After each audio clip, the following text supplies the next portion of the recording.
आदरणीय महाराष्ट्राचे अध्यक्ष चव्हाण साहेब, आदरणीय बावनकुळे साहेब, आदरणीय कल्याण शेट्टी साहेब,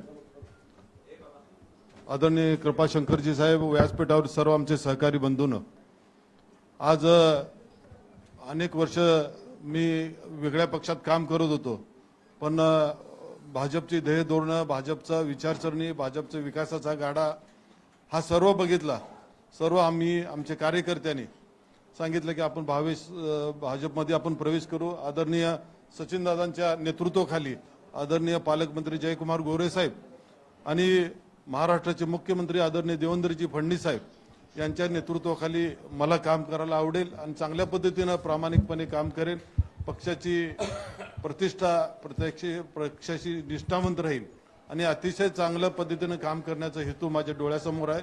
आम्ही म्हणून सर्व आदरणीय प्रदेशाध्यक्षाच्या आदरणीय बावनकुळे साहेबांच्या उपस्थितीत आज मी भाजपमध्ये प्रवेश करतोय आणि मला प्रवेश दिला त्याबद्दल मी अध्यक्षांचा आणि सगळ्यांचा आभार मानतो आणि इथंच थांबतो. जय हिंद, जय महाराष्ट्र.